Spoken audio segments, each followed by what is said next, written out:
All right, we are now in chapter 7. If you're at home, you might not have this booklet. I will get this to you. But chapter 7, we're dealing with radicals, radical expressions, and simplifying those. What do you guys think the answer number 1 is?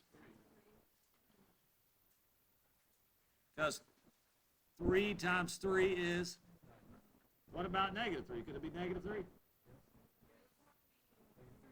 Yeah. So we could say plus or minus 3 there. That could be the square root. What about number 2?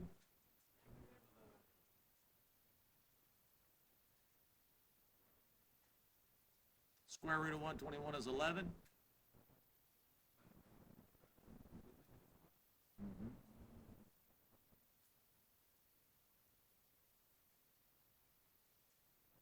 Could we have positive or negative 11? Or just negative 11? What do you think the answer number 3 is? Oh, very good thought. The square root and the square can cancel each other out. We'll come back to that. Remember this one right here. We'll come back to that. So, actually, on that thought, let's just kind of move up here to the top. The square root of 25 could be written a different way. Right? You need to write this down. This is kind of the lead into everything we're going to be learning here. Square root of 25 could be written as 25 raised to a certain power. What power could it be raised to? 1/2. Very good. I would not have known that going into this chapter. Maybe you learned that somewhere, but square root of 25 is the same thing as 25 to the 1/2. The square root, if you're thinking about the square root of 25, there is an understood what right here? 2. That's the same 2. It's in the denominator. You can also say something like this. The cube root of 8 could be written as 8 to the what? 1/3. Very good. That 3, in other words, there's an understood square root when there's no number. If you put a number right there, then it indicates that we could do roots other than the square root. We could do the cube root. And you could write that cube root of 8 as 8 to the 1/3. It's the same thing. Or the 4th root of 256. Could be 256 to the 1/4. Play along, write this stuff down. The only way it sticks is if you write it down. The only way it sticks is if you write it down, I promise. So all this matches. And then you start asking yourself, well, what do we do about the exponent there? We know what the root, whatever root it is, becomes the denominator. So go ahead and take your calculator for me. And let's get on your calculator, can you go ahead and take 25 to the 1/2? Yes, sir. All right, so we go 25.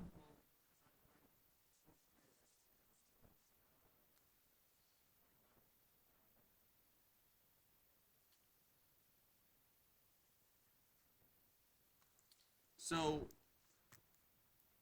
this, there is a thing known as the negative exponent rule. So one way of writing that out, which is kind of a different route than where we're heading here, but you could write as 25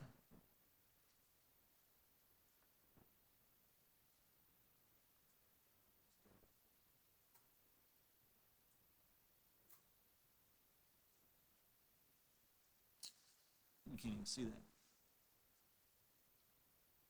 25 to the 1/2 here, could, if you took it as 1 over 25, it'd be 1 over 25, the negative half. I don't like leading you down that thought, because that's not going to get you in the right place. I know what you're asking. You're wanting to, well, you're wanting, if it was 25 square, it'd be 25 times 25. And you want to see 25 to the 1/2 written out as a repeated base, as opposed to just leave it there. I'll come back to that.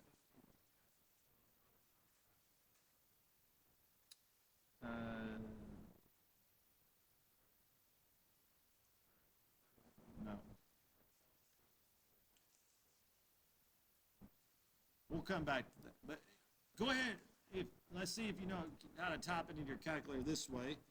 25 raised to the 1/2. That should give me what? 5. And that proves that the square root of 25 can be written in radical form or in exponential form like this, and it also gives you 5. Y'all fine with that? Okay, then, remember this problem down here was the square root of 25 squared. So this could be saying then that 25 to the 1/2 all is squared. You good with that? What do I do when I have an exponent raised to an exponent? All right, everybody stand up.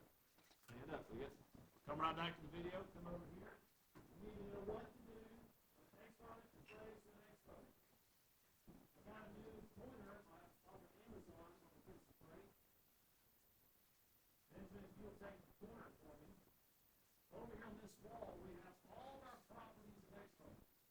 One of those properties will help me know what to do when I have an exponent on top of an exponent. I call that stack, which I know probably not the property. Can you use my new Amazon purchase pointer and point to the property that you think can apply to what I need to do mathematically? So I had a 1/2 raised to it. Maybe where those properties apply.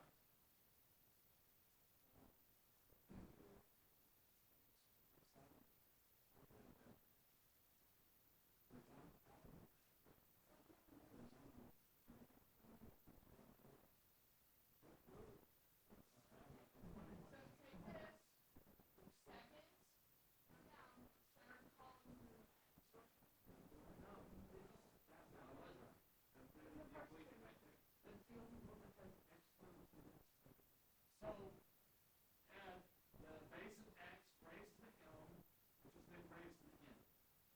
What do we do with the m to the n? It becomes x to the n. What's the math?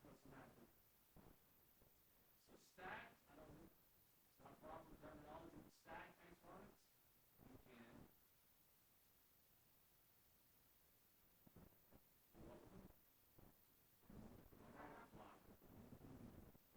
You multiply. All right, thank you. Let me put this back in its folder.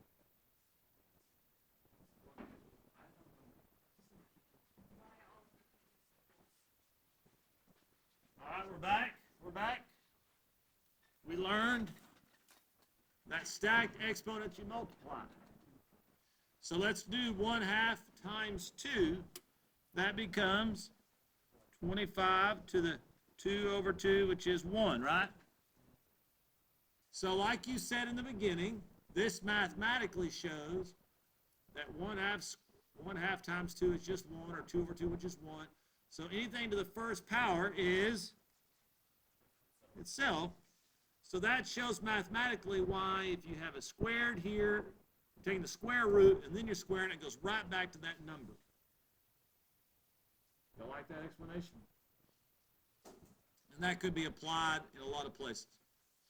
It also tells us that if there is a number out here, it would become the what of these fractions? Look at here. If there is a number out here, what does it become in this fraction that it's raised to? What did that 2, where was that 2 over here? Numerator.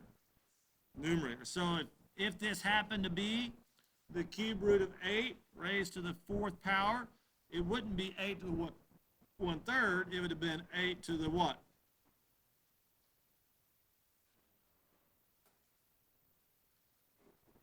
4/3, very good. If this 4th root of 256 wasn't just the 4th root of 256, but the 4th root of 256 to the 3rd power, it would have been 256 to the what? 3/4. That shows you that you can type that, this is an easy way of going out of radical form into this exponential form to type it into your calculator, and it's a lot quicker and easier that way. To me it is. Sometimes it's easier to raise something to that power as opposed to using the radical expression. On your calculators, obviously, there's buttons for all those things, but it's important to know both ways. All right, let's go down to number 4. 4x is what? Yeah, 7 times 7 is 49. Could it be anything else? Negative or minus or positive. Yeah, negative 7 times negative 7.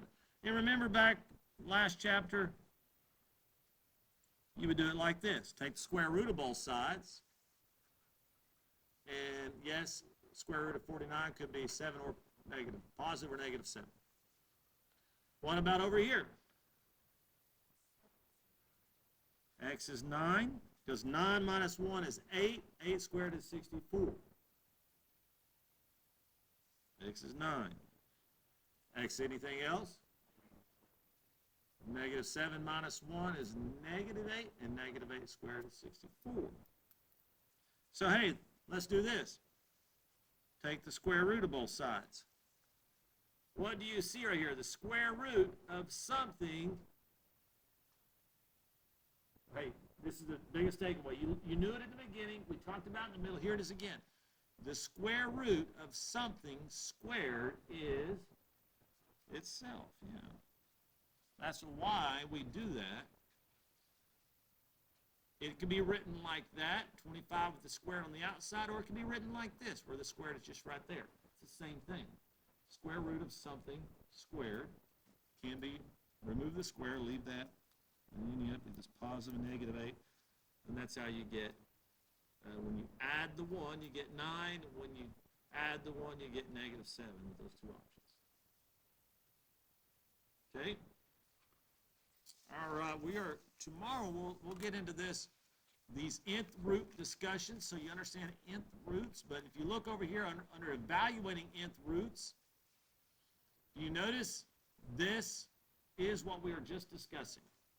Some value raised to the 1 over n is the same thing as that value with that nth root. So the n is the root and the n is the denominator. See how they're the same there? All right, we'll pause right there for today. We'll come back to this tomorrow.